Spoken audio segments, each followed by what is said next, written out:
Eric, thanks to my funding, became the handsome and wealthy guy everyone admired in school. So, when I was falsely accused of assaulting a female student, no one believed me. It was all part of his plan. My dad tried to clear my name and got reported by Eric for bribery, leading to our company's bankruptcy and takeover by competitors. Dad was devastated and died of a heart attack. I was hit by a car while walking down the street with his ashes, and died too. Meanwhile, Eric became the hero who stood up to power, married a rich girl, and reached the peak of success. Then I woke up back in my freshman year. Seeing Eric hosting a dinner at a 5-star restaurant, I quietly decided to cut off all my funding for him. This time, I'm curious how long he's going to keep up the act. Today, Eric's treating. Order whatever you want, everyone. Man, he really is the top guy. I heard this place is super expensive, like 10 grand a meal. Without him, no way we'd be eating here. Eric sat there soaking in everyone's praise with a big grin. Seeing me standing by awkwardly, he impatiently shoved me. Ben, what are you standing here for? This is on me. You better wire this month's money to me soon. It wasn't until then that I realized I had been reborn. He treated, I paid, and all the glory went to him. What a perfect plan. Huh? Eric had long forgotten that he was just a poor student sponsored by my family, thanks to everyone's compliments. Funny how in my last life, I couldn't see through his facade and willingly became his cash cow, only to have my family destroyed. Remembering my past life, I smirked and made a call to the butler. Cancel all financial support for Eric from today onward. Yes, this month's payment isn't going to happen. When I first met Eric, he was skinny like a monkey, nothing like the branded guy living in luxury now, pretending to be a wealthy heir. He was from a rural village with nothing to his name. Even after getting into college, he couldn't afford tuition or living expenses. Feeling sorry for him, I decided to help him out, promising to cover all his college costs. When he first arrived in town with nowhere to go, I offered him a place in our house because we had plenty of rooms. My clothes, sneakers, and cars were his to borrow if he wanted. But I never imagined I'd spend millions raising an ungrateful brat. In front of me, he'd play poor and miserable, begging me to increase his allowance. Around others, he'd flaunt wealth, acting like a genuine rich heir. When I confronted him, he said he didn't want anyone to look down on him anymore, wanting to make more friends now that he was out of poverty. I was touched by his words, and since I could afford it, I let him do as he wished. Little did I know my tolerance made him worse, and he eventually spent $500,000 in a single month. Just before graduation, he set me up for allegedly assaulting a female student with fake video evidence. I had no defense. My dad tried everything to clear my name but was reported by him for bribery. Our company fell into bankruptcy, allowing rivals to take over. Dad's life work was gone, driving him to a heart attack, and he passed away. The police cleared my name, but with nothing left, I wandered the streets with Dad's ashes and got hit and killed by a truck. After my death, I learned Eric plotted with our company's rivals, taking a big payoff to ruin us. He used the money to marry a rich girl and climb to the top. I was just a stepping stone on his path to success. He found happiness while my family was destroyed. How could I not hate him? So I left the dinner making up an excuse. Soon after, Eric blew up my phone with calls and texts until my hand went numb holding it. Ben, why haven't you sent this month's money yet? Either come pay now or wire the money. Hurry or else.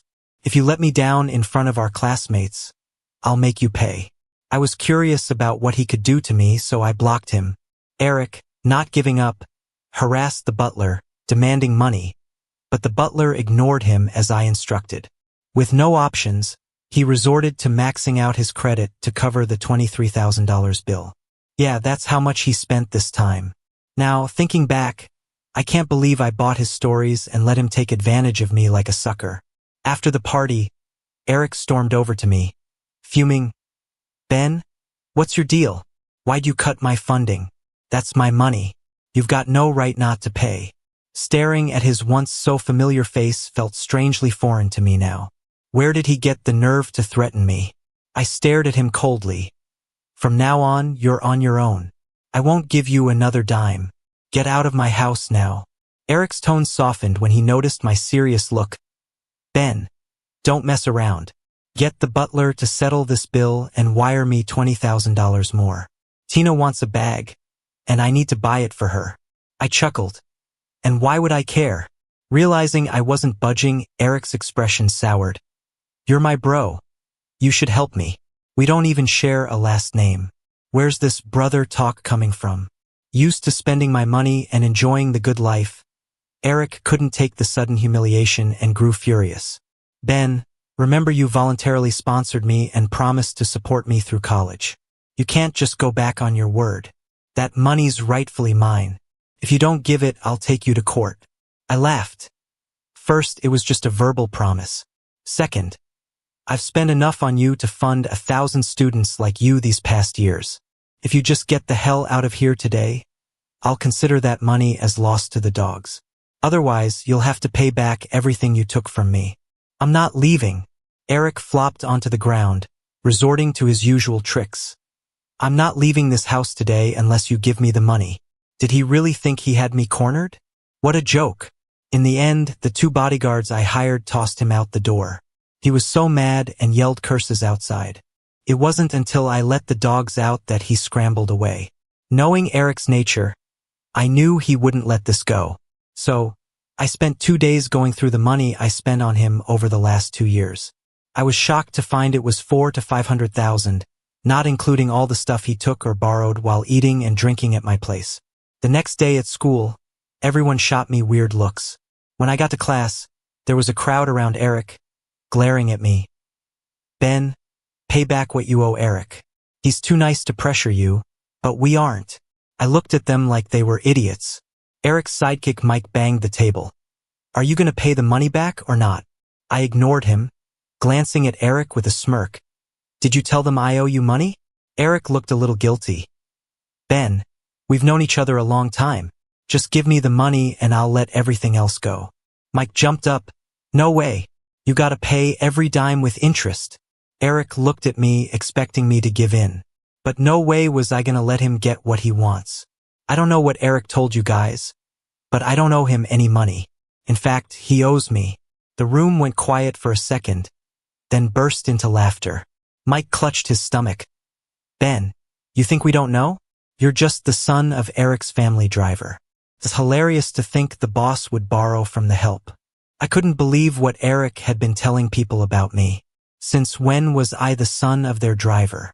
Seeing everyone on his side, Eric looked pretty smug. I smirked. You say I owe Eric money? Where's the proof? Mike said dismissively. Eric told us he didn't make you sign an IOU, just because you're the driver's kid and all. You found a loophole. I laughed mockingly. No IOU, huh? What about transfer records? If you can show me either, I'll pay you right now. Everyone turned to stare at Eric. Yeah, Eric, show us what you got. Eric just glared at me, not making a move, because he couldn't produce anything. I looked back at him coldly. Can't produce it, huh? No worries, I have something. I handed everyone printed statements. You've all been fooled by Eric. He's not a rich kid, just a student my family supports. Mike immediately rebuffed. Who's buying this? If he's so poor, how come he's got so much money? I did have a driver pick me up for school rides, sometimes giving Eric a lift if we were heading the same way. But he mostly drove himself around. As for my clothes, Eric had a habit of taking them without asking. After a while, even I couldn't tell which he wore and which he didn't.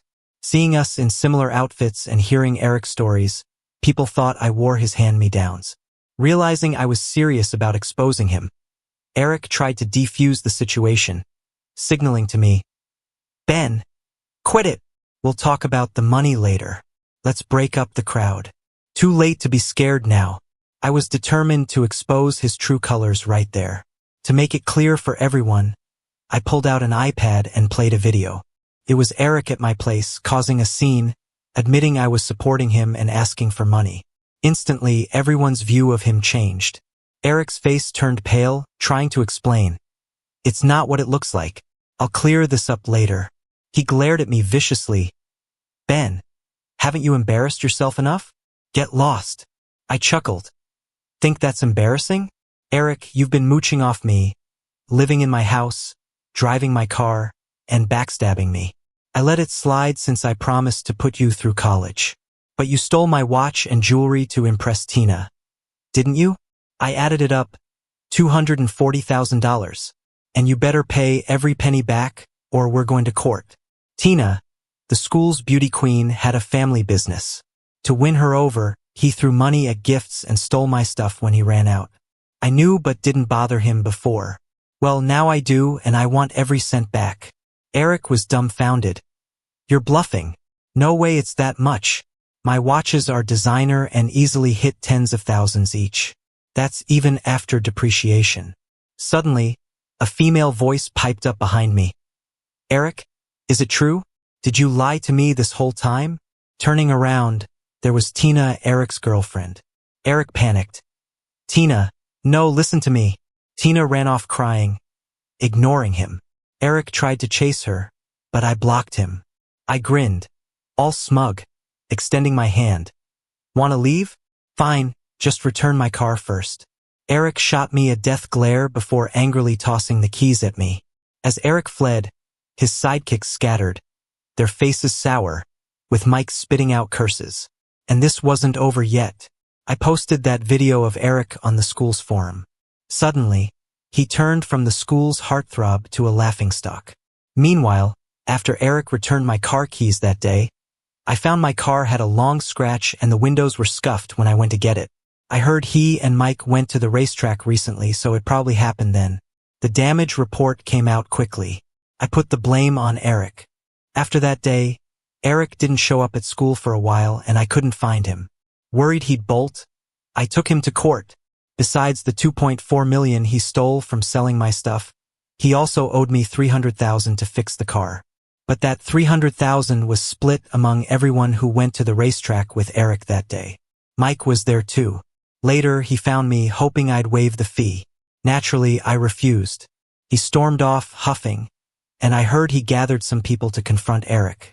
A few days later, Eric not only showed up but also paid me back.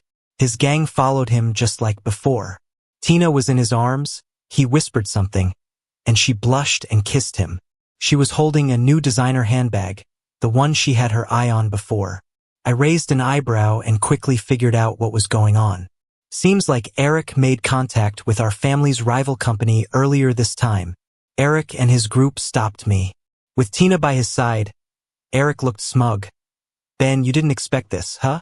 I was just fooling you the whole time. I never needed your support, just thought it was funny to play you. Didn't expect you to actually give me so much money. Ha! Trying to keep his rich kid facade after what happened. Eric wanted to save face in front of his gang and Tina.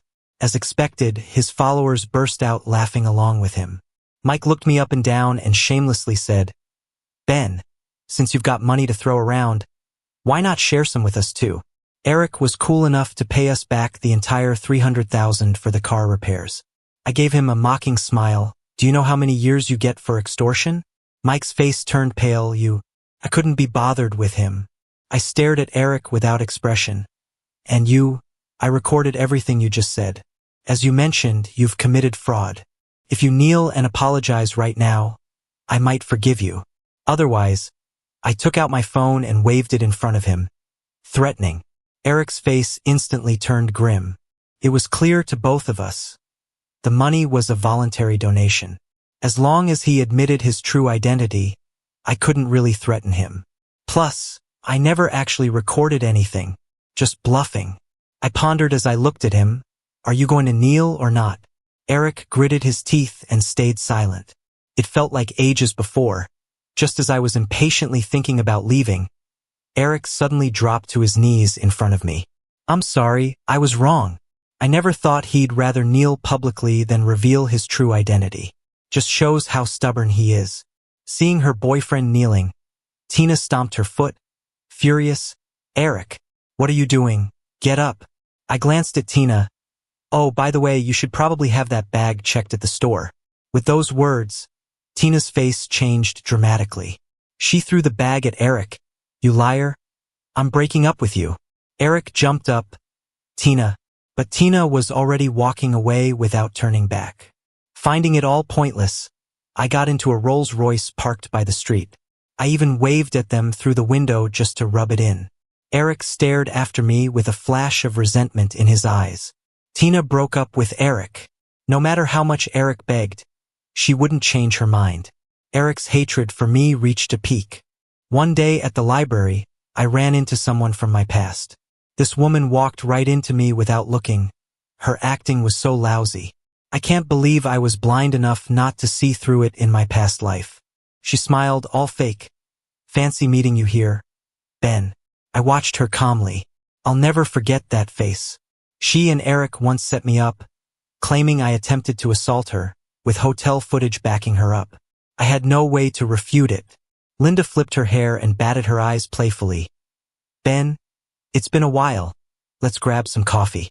She was confident I wouldn't say no because I once had a crush on her. But before I could confess, Eric noticed my feelings and went after her.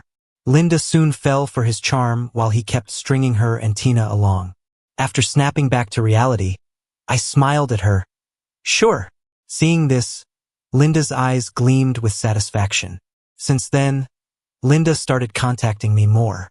She'd text or call out of the blue, share little things from her day, and frequently ask me out for meals.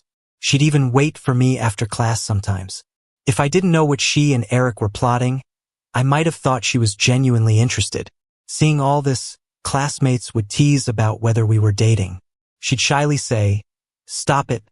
Ben and I are just friends." That act only made it seem more obvious.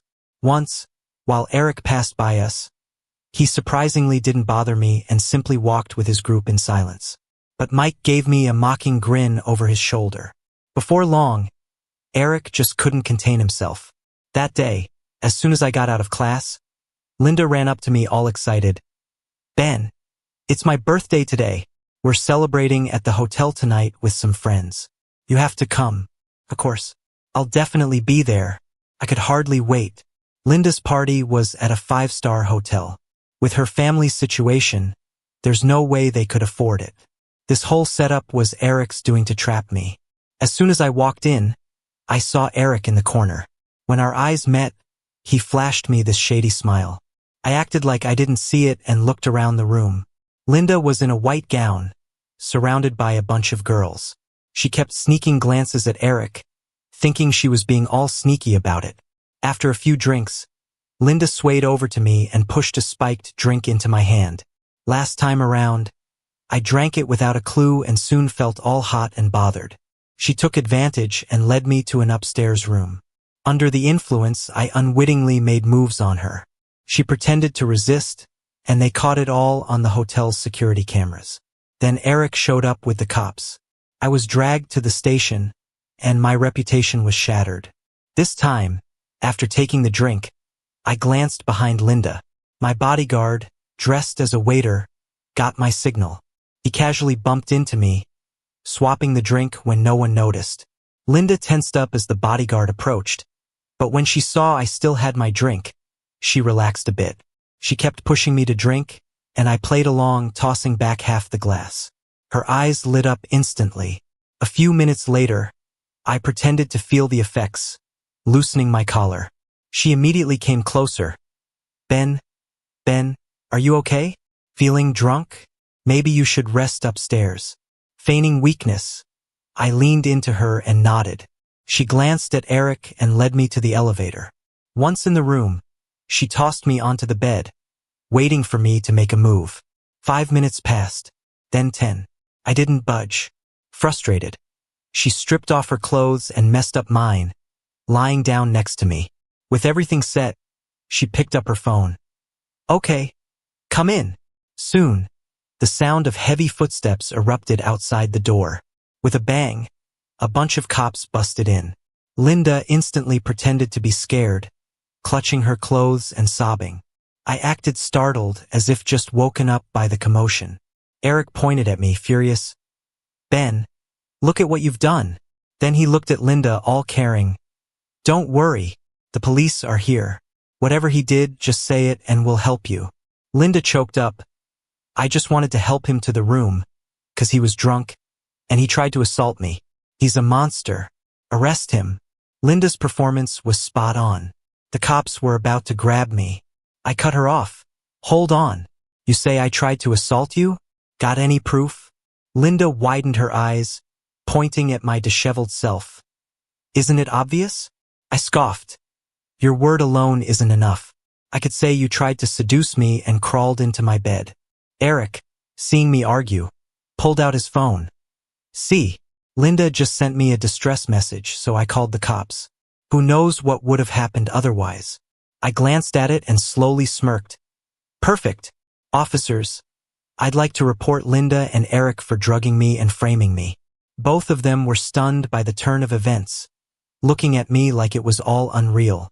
Right then, my bodyguard walked in, handed a phone to the cops, showing a video of Linda spiking my drink from the shadows. I slowly stood up, taking off the tiny button-shaped camera. I knew Linda was up to something, so I played along to see their plan, and well, I feigned disappointment and hung my head. The cops immediately got serious. Seeing the plot fall apart, Eric and Linda looked defeated, realizing things had gone completely wrong. In the end, both were taken away by the police they themselves called. Everything soon came to light. According to Linda, Eric had asked her to drug me and ruin my reputation, promising they'd be together after it worked. To convince her, Eric spilled all the details of his rival company's plan. They aimed to take me down with a scandal, ruining me and my family's company to stop our takeover. Eric was paid $500,000 up front, with another half promised upon success. I anticipated this move and had Ben's dad prepare in advance. After the truth came out, Ben's dad immediately called a board meeting, suing them for unfair competition. Meanwhile, the company pushed back hard, snatching up their contracts, causing their stock to plummet, with people online boycotting them. Since I sensed it early on, avoiding any serious fallout, Eric and Linda escaped criminal charges. Still, due to the serious nature of their actions, they were fined and jailed for 2 weeks and now had a record. When the story got out, both Eric and Linda were expelled from school. Once out of jail, Eric called me, asking for forgiveness, hoping I'd help him, 'cause getting expelled meant the end for him. I turned him down. I'm not crazy. Why would I go easy on someone who's repeatedly tried to set me up and wants me dead? When I refused, Eric yelled at me, "Ben, you'll regret this." After that day, I didn't see him for a long time. But knowing him, I figured he'd have more tricks up his sleeve. Sure enough, a month later, my Cullinan parked in the garage was stolen. The guy on the surveillance footage was all bundled up, but I recognized it was Eric from his build. Why would he steal a car? I remembered in a past life, I was hit by a big truck on the road. The thought made me shiver. I didn't hesitate and called the cops right away. The car had a tracker, so Eric couldn't get far. Just to be safe, I hired a couple of bodyguards for protection. Things were calm for a while, and just when I was about to lower my guard. One day, while I was waiting by the road for my bodyguard to grab me a coffee, a black Cullinan started coming at me out of control. One of the bodyguards tried to pull me away, but the car kept coming. I looked up and saw Eric in the driver's seat with a crazed look on his face. I almost got clipped by the car, but my bodyguard pulled me back in time. Suddenly, I heard sirens in the distance. Reluctantly, Eric bit his lip and tried to charge at me again, but with the police getting closer, he had to bail. He turned around and sped off with the cops right on his tail.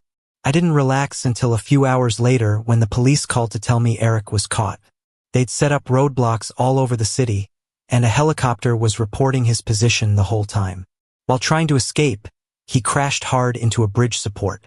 The car's front crumpled, and he was trapped unconscious in the driver's seat. At the hospital, they found he had shattered his legs and wouldn't ever walk again.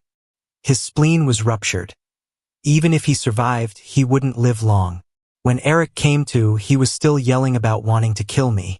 After he's out of the hospital, he's got a long prison sentence awaiting him. I don't feel bad for him at all, considering what happened to me in the past. But there's this inevitable side deep inside me. He could have had a bright future. I thought about having him help me at the company after we graduated, but his greed and malice led him here. In my junior year of college, I started interning at the company. Our competitor, after a year of being crushed by my company, was barely hanging on. Our acquisition plan was going full speed ahead. This time around, I successfully protected myself and the company, and Ben's dad is still alive. Everything's awesome,